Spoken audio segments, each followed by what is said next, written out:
दोस्तों, जिस तरह से बिहार में एसआईआर को लेकर विवाद हुआ था, स्पेशल इंटेंसिव रिवीजन को लेकर, इसी तरह का विवाद अब पश्चिम बंगाल में भी शुरू हो गया। ये जो विवाद है, इस विवाद में अमित शाह के बयान हैं, इस विवाद में ममता बनर्जी की धमकी है, दोनों एक दूसरे को चुनौती दे रहे हैं।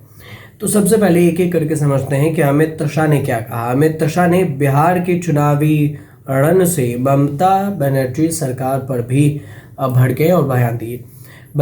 अमित शाह का कहना है कि बंगाल में रेड कारपेट बिछाकर हो रहा है घुसपैठियों का स्वागत। ये अमित शाह का बयान है और ये दावा शनिवार को बीजेपी शासित असम में बांग्लादेश से होने वाली घुसपैठ पूरी तरह से रुक गई है, जबकि पड़ोसी राज्य पश्चिम बंगाल में लगातार जारी है। गृह मंत्री अमित शाह ने यह भी कहा कि वहां की सरकार यानी ममता बनर्जी की सरकार अवैध प्रवासियों का रेड कारपेट बिछाकर स्वागत कर रही है। हमारे चैनल से जुड़िए, चैनल को सब्सक्राइब कीजिए, शेयर कीजिए, कमेंट कीजिए और हमें बताइए जरूर। और आपको अच्छी लगे वीडियो तो हमें बताइएगा, चैनल को जरूर चाहिए। एक कमेंट है, बेल आइकन दबाना है, आपको सब्सक्राइब करना है और हमें बताना है कि आपको ये वीडियो कैसी लग रही है।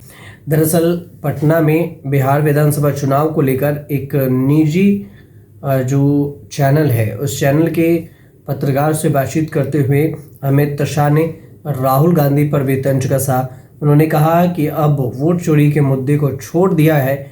केंद्रीय मंत्री अमित शाह ने यह दोहराया कि वोटर लिस्ट के में जो एसआईआर है उससे घुसपैठियों को चिन्हित करके हटाने में सहायक होगी।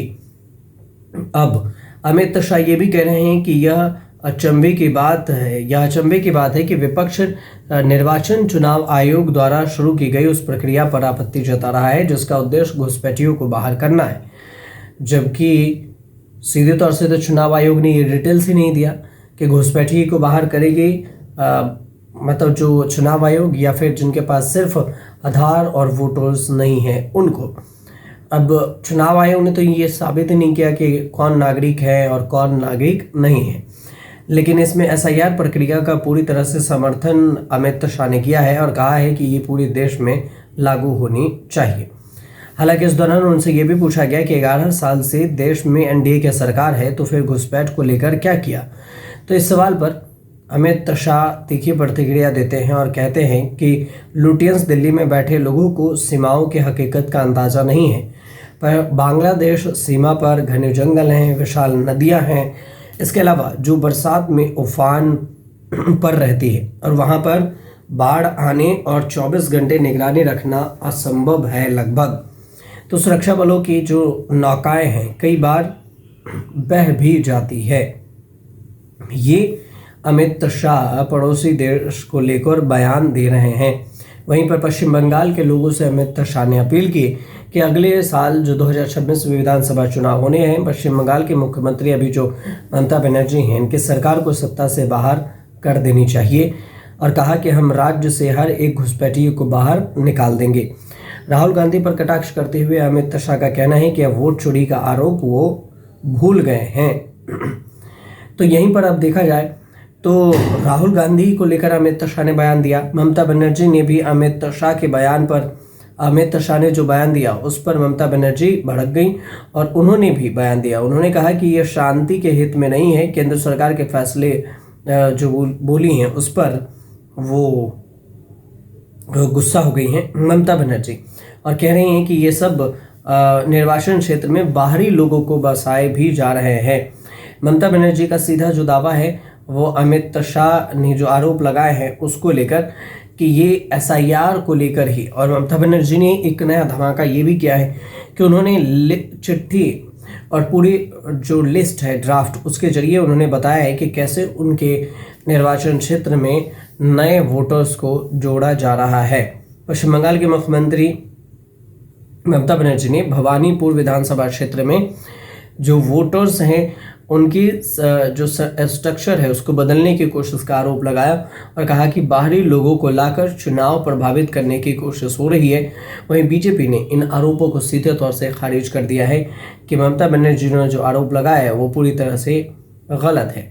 अब ममता 2011 से जो भवानीपुर विधानसभा क्षेत्र है यहाँ से चुनाव लड़ती रही हैं, प्रतिनिधित्व करती रहीं। किसी पार्टी का नाम लिए बिना ही ममता बनर्जी ने कहा कि चुनाव को प्रभावित करने के लिए बाहरी लोगों को यहाँ पर लाया जा रहा है। सीधे तौर से उन्होंने आरोप नहीं लगाया, लेकिन ममता बनर्जी ने कहा कि लोग यहाँ आ रहे हैं, जमीन खरीद रहे हैं, इमारतें बना रहे हैं और फिर मौजूदा निवासियों को पैसे देकर वहाँ यहाँ के लिए आने के लिए मजबूर भी किया जा रहा है।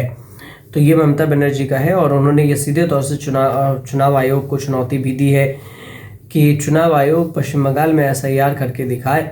उधर से पश्चिम बंगाल में शुभेंदु अधिकारी हैं बीजेपी के नेता। ममता बनर्जी की टिप्पणी को SIR से जोड़ दिया और बांग्लादेशी मुस्लिम घुसपैठियों के नाम हटा दिए जाएंगे, यह शुभेंदु अधिकारी का कहना है।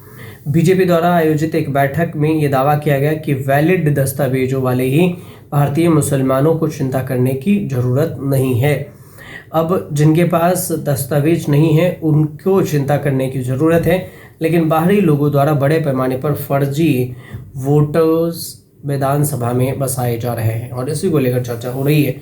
ममता बनर्जी और अमित शाह दोनों एक दूसरे के आमने सामने हैं। आगे क्या कुछ होगा ये आने वाले वक्त में पता चलेगा, लेकिन फिलहाल जो SIR को लेकर चर्चा थी वो हमने आपको बताई। अगर आपके मन में कोई सवाल हो या फिर कुछ राय हो तो आप हमें कमेंट जरूर